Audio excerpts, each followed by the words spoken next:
তো এখন আমি এমন একটা বইয়ের কথা বলবো, যেই বইটা আমি রিসেন্ট পড়া শেষ করেছি। আর সেখানে রয়েছে 4টে সত্য কাহিনী, যেই সত্য কাহিনীগুলো কিন্তু সত্যিই মানে পড়ার পর একটা মনে শিহরণ জাগাবার মতো।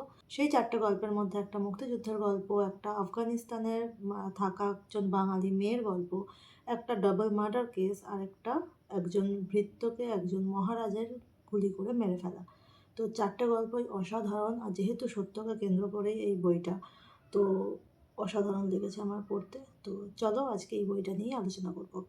So hi everyone, this is Mistress World and you're of course watching Mistress World with another interesting video. If you are new here, please do subscribe, and if you are not new, please take lots of positivity and love from my side. আজকে আমি যে বইটা নিয়ে কথা বলবো সেই বইটা হচ্ছে হারিয়ে যাওয়া খুনিরা সিরিজের 5 নম্বর বই, দেবরতী মুখোপাধ্যায়ের লেখা। আর এই বইটার নাম হলো ভাগ হয়নি কো ভাগীরথী। তো বইটি দ্বীপ প্রকাশন থেকে প্রকাশিত। এর মুদ্রিত মূল্য 275 টাকা, আর এখানে পেজ আছে 160টা। বইয়ের ভিতরে কিন্তু বেশ কিছু অলংকরণ রয়েছে, আর বেশ কিছু ছবিও দেওয়া রয়েছে। আর যেরকম দেবরতী মুখোপাধ্যায়ের বইতে প্রচুর পরিমাণে ফ্যাক্টস দেওয়া থাকে, এই বইটাও তার অন্যথা হয়নি। প্রচুর পরিমাণে ফ্যাক্টস আছে, আর অ্যাকচুয়ালি আমরা অনেক কিছু জানতে পারবো এই বইটা পড়ার পর। তো এই বইটার মধ্যে মোট 4টে গল্প আছে। তো 4টে গল্পই একটা থেকে অন্যটা প্রচণ্ড রকমভাবেই আলাদা। যেহেতু এই বইটা হারিয়ে যাওয়া খুনিরা সিরিজের 5 নম্বর বই, এর আগে 4টে পার্ট রয়েছে। আমি তার মধ্যে একটা বই পড়েছি, ফার্স্ট পার্ট যেটা, সেখানে 7টা কি 6টা গল্প ছিল। এইরকমই রুদ্ধশ্বাস, মারাত্মক রকমের সুন্দর গল্পগুলো। আর পড়তে পড়তে মানে মনে হবে আমাদের চারপাশে যারা আছে হয়তো তাদের মধ্যে এরকম কোনো মানুষ তো থাকতেই পারে। তো কভারটা দেখেই তো এত ভালো লেগেছে, আমি তখনই ডিসাইড করেছিলাম যে এটা আমি কিনবো, কারণ এটা প্রকাশিত হয়েছিল বইমেলাতে। তো তখন আমি কিনিনি, কারণ বইমেলাতে কম ডিসকাউন্ট পাওয়া যায়। যাই হোক, তারপরে আমি এটা কলেজ স্ট্রিট থেকেই কিনি, আর আমি মোটামুটি একটা ডিসকাউন্ট পেয়েছিলাম, 20 কি 25%, হোয়াট এভার। তো তখন আমি কিনি, আর বইটার পেজ কোয়ালিটি কিন্তু ভীষণ ভালো, যেরকম দ্বীপ প্রকাশনের বই হয়ে থাকে। ফন্ট যেরকম হয় বেশ বড় বড় আর ভালো। তো এখানে প্রথমেই যে গল্পটা আছে সেই গল্পের নাম হচ্ছে ভাগ হয়নি কো ভাগীরথী, যেখানে দেখানো হয়েছে যে 1900 সালে হওয়া মুক্তিযুদ্ধের একজন স্পাই মহিলা এই ভাগীরথী সাহা, যিনি একজন বিধবা মহিলা, আর ওনার 2টো ছেলে রয়েছে। এই 2 ছেলের সাথে একা থাকার জন্য উনি কাজে বেরোতেন, আর সেই কাজে বেরোনো থেকেই উনি কিভাবে একজন স্পাই মহিলাতে পরিণত হলেন সেটাই জানার ব্যাপার।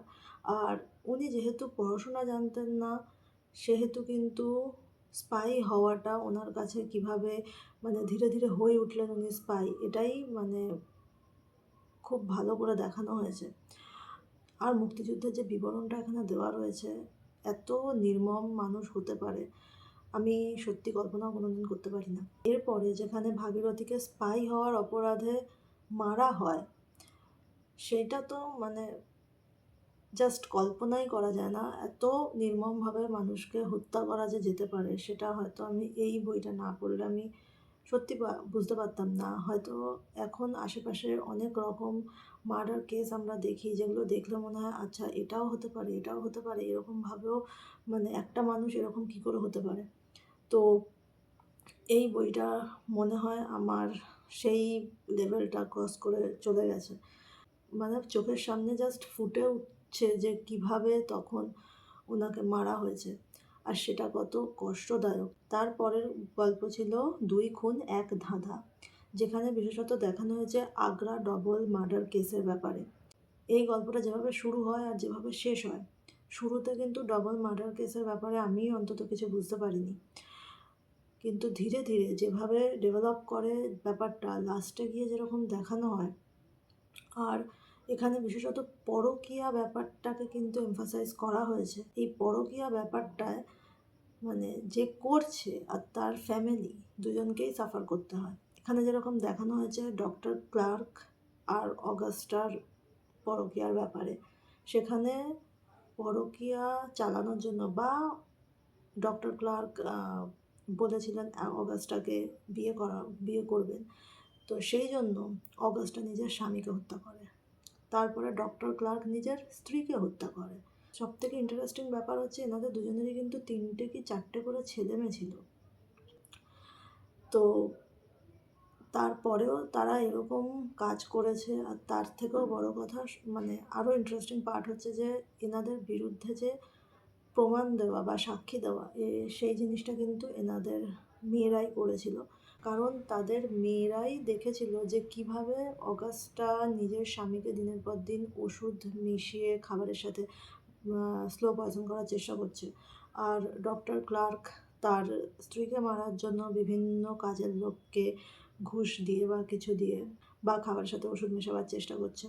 তো লাস্টে সাক্ষী দেয় কিন্তু তাদের ছেলেমেয়েরাই।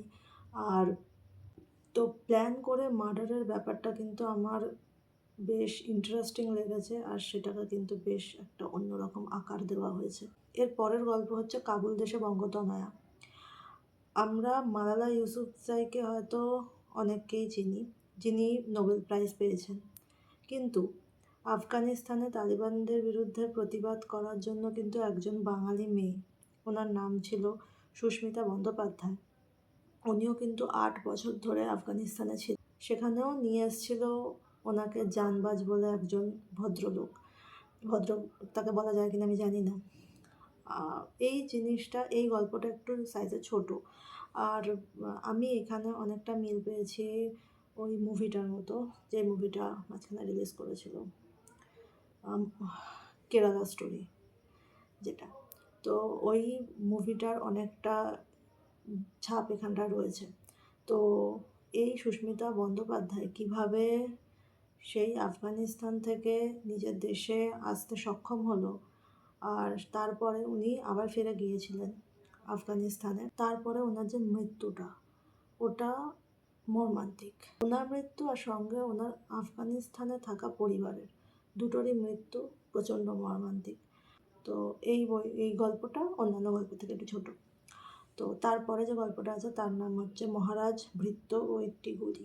এখানে যেরকম লেখা আছে গল্পের নাম, এরকমই একজন মহারাজ, তার ভৃত্য ছিল, যিনি তাকে বন্ধুর মতো দেখতো, বা যেই ভৃত্য মহারাজকে মহারাজ না ভেবে নিজের কাছের মানুষ ভাবতো ওনাকে।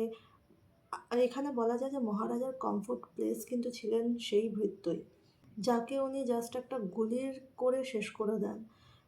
মানে এটা হচ্ছে মাঝে মাঝে আমাদের নির্বুদ্ধিতার জন্য হয়তো আমরাই দায়ী হই।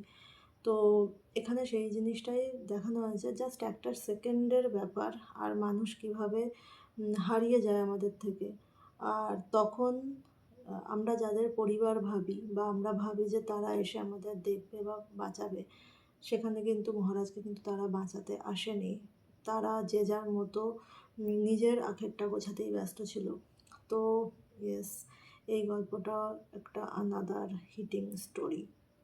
সো এই 4টে গল্প পড়ে, মানে এক এক রকম গল্প, যেহেতু এটা হারিয়ে যাওয়া খুনিরা সিরিজের গল্প, তো এইরকম গল্প থাকবে, সেটাই স্বাভাবিক।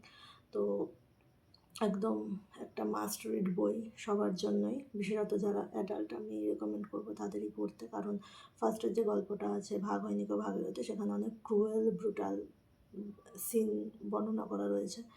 তো আমি ডেফিনেটলি এটা রেকমেন্ড করবো পড়ার জন্য। আর যেহেতু সবসময় আমার দেবারতী মুখোপাধ্যায়ের বই পড়তে বেশ ভালো লাগে, তো এটাও তার অন্যথা একদমই হয়নি, আমার ভালোই লেগেছে।